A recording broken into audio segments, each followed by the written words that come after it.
যুক্তরাষ্ট্র ও ইসরায়েলের যৌথ হামলায় ইরানের বেশ কয়েকটি পারমাণবিক স্থাপনা ক্ষতিগ্রস্ত হয়েছে। তবু কয়েক মাসের মধ্যেই সমৃদ্ধ ইউরেনিয়াম উৎপাদন শুরু করতে পারে দেশটি। সম্প্রতি মার্কিন সংবাদ মাধ্যমে CBS নিউজকে দেওয়া সাক্ষাৎকারে এমন সতর্কবার্তা দেন আন্তর্জাতিক পরমাণু শক্তি সংস্থা IAEA এর মহাপরিচালক রাফায়েল মারিয়ানো গ্রাসি। তিনি বলেন, ইরানের কিছু পারমাণবিক স্থাপনা এখনও টিকে আছে। কয়েক মাসের মধ্যে বা আরও কম সময়ে কয়েকটি সেন্ট্রিফিউজ সচল করে সমৃদ্ধ ইউরেনিয়াম উৎপাদন করতে পারবে তারা।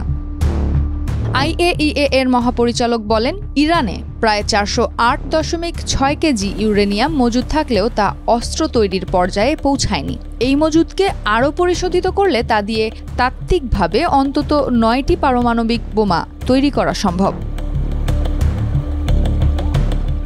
মার্কিন হামলার আগে ইরানে মজুদ ইউরেনিয়াম অন্যত্র স্থানান্তর হয়েছে কিনা এমন প্রশ্নের জবাবে তিনি বলেন, তেহরানের ইউরেনিয়াম সংরক্ষণাগার সম্পর্কে স্পষ্ট তথ্য নেই। মার্কিন বোমা হামলায় হয়তো কিছু ধ্বংস হয়েছে, আবার কিছু সরিয়ে নেওয়া হতে পারে।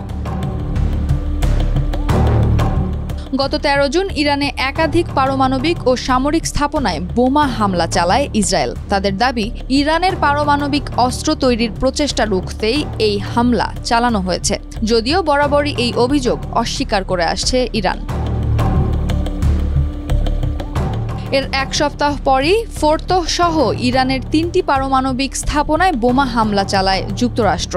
এতে সেগুলো ধ্বংস হয়েছে বলে দাবি করেন মার্কিন প্রেসিডেন্ট ডোনাল্ড ট্রাম্প। যদিও 2 দিন পর ফাঁস হওয়া মার্কিন গোয়েন্দা প্রতিবেদনে উল্লেখ করা হয়েছে, মার্কিন হামলায় খুব বেশি ক্ষতি হয়নি ইরানের পারমাণবিক স্থাপনার। যদিও একে ভুয়া প্রতিবেদন বলে দাবি করেছেন ট্রাম্প। পরদিনই ইরানের পারমাণবিক স্থাপনার ব্যাপক ক্ষতি হয়েছে উল্লেখ করে নতুন প্রতিবেদন প্রকাশ করে CIA। ইরানে যুক্তরাষ্ট্রের হামলার পর ফোর্দো পারমাণবিক স্থাপনা পরিদর্শনের আগ্রহ প্রকাশ করেন IAEA এর মহাপরিচালক রাফায়েল মারিয়ানো গ্রোসি। তিনি বলেন, সেখানে কি আছে, কোথায় আছে এবং কি ঘটেছে তা আমাদের নিশ্চিত করতে হবে।